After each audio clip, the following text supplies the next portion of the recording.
You know that person who says, "I've got it," before you even finish offering help? They're carrying 3 bags, their phone is slipping out of their hand, the door is half open with their foot, and still, "No, I'm good." Maybe that person is you. You'll spend 40 minutes trying to fix something you've never fixed before. You'll Google, you'll watch tutorials, you'll quietly struggle. But ask someone? That feels bigger than the problem itself. Why? Why does something so simple, "Can you help me?" feel like swallowing pride, exposing weakness, or signing a contract you never agreed to? There's a psychology behind people who rarely ask for help. And it's not just stubbornness, it's not just independence. Often it's something much deeper. By the end of this, you might recognize parts of yourself, or finally understand someone who always insists, "I'm fine." Let's start with the self-reliant protector. Picture this: a kid who learned early that help wasn't guaranteed. Maybe when they were overwhelmed, the adults were busy, or distracted, or struggling themselves. So the child adapted. They figured things out alone, tied their own shoes emotionally, not just physically. Fast forward to adulthood. Now this person is hyper-capable, resourceful, calm in chaos, the one others rely on.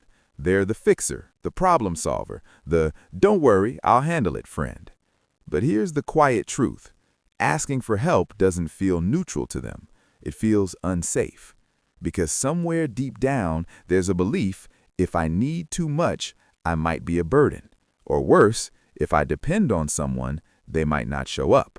So they preemptively remove the risk. They don't ask. It's not pride, it's protection. Do you recognize that subtle tension? The almost automatic refusal when someone offers support, as if your nervous system answers before you do? Then there's the competence keeper. This person has built an identity around being capable, the reliable one, the smart one, the one who has it together. They show up prepared. They don't miss deadlines. They solve their own problems, and people admire them for it. But inside, there's pressure. Because if your value has always been tied to competence, what happens when you can't handle something alone? Asking for help can feel like cracking the image, like stepping off a pedestal you never consciously chose but somehow ended up standing on. So instead, they push through exhaustion. They over-research. They double-check everything. They would rather spend hours struggling quietly than send one vulnerable message that says, "I'm not sure how to do this." The psychology here is subtle. It's about identity. If "I am capable" becomes "I must always be capable," then help starts to feel like a threat to self-worth. And maybe you've told yourself, "I just don't want to bother anyone." But is it really about bothering them? Or is it about protecting how you're seen? Another profile is the emotional minimalist. This one doesn't ask for help, not because they feel superior, but because they've minimized their own needs for years. They're the ones who say, "It's not a big deal," even when it kind of is. They compare their struggles to others and decide theirs don't qualify. Someone else has it worse. Other people are busier. It's fine. So they shrink their needs. They edit them down. They convince themselves it's simpler to just deal with it alone. Psychologically, this often ties back to environments where emotions weren't fully welcomed. Maybe expressing struggle was met with dismissal or discomfort or a quick solution instead of understanding. So they adapted by needing less, or at least appearing to. But here's the twist. Humans aren't built to function entirely alone. Even the most introverted, self-contained person still benefits from shared load, emotionally and practically. When you never ask for help, you may look strong, but internally, you might feel invisible. And sometimes the cost isn't burnout, it's quiet loneliness. Then there's the control guardian. For this person, asking for help means inviting unpredictability. If I do it myself, I know how it's done. If I handle it, I control the outcome. If I don't involve others, I don't have to manage their reactions, opinions, or timing. Help equals variables. Variables equal risk. So they tighten their grip. This can show up in small ways: refusing to delegate, redoing tasks others completed, hesitating to open up emotionally because it's easier if I just process it alone. Underneath is often anxiety.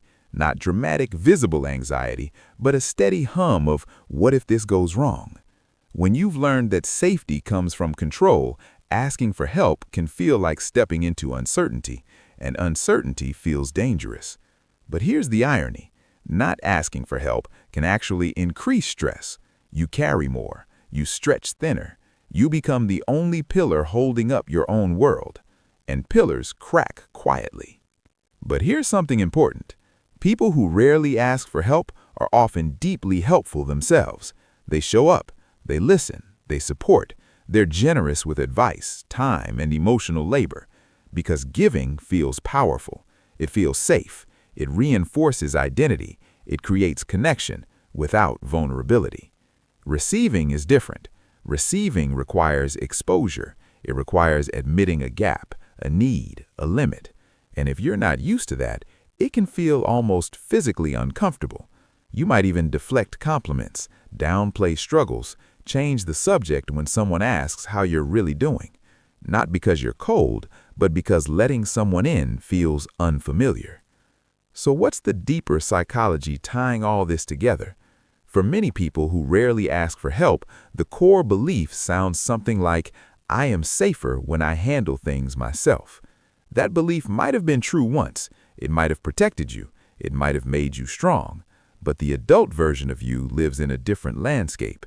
And sometimes growth looks like testing that belief gently. What happens if you ask for something small? What happens if you let someone carry one bag? What happens if you say, actually, I could use a hand? Not as a collapse of independence, but as an expansion of connection. Because here's the quiet truth. Asking for help isn't weakness. It's relational courage. It says, I trust you enough to see that I'm human. And that can be more powerful than competence ever was. So which type felt closest to you? The self-reliant protector? The competence keeper? The emotional minimalist? The control guardian? Maybe you're a blend. Most people are. The real question isn't whether you can handle things alone. You probably can. You've proven that. The question is, do you always have to? Sit with that for a moment. And if this reflection landed somewhere personal, share your thoughts below.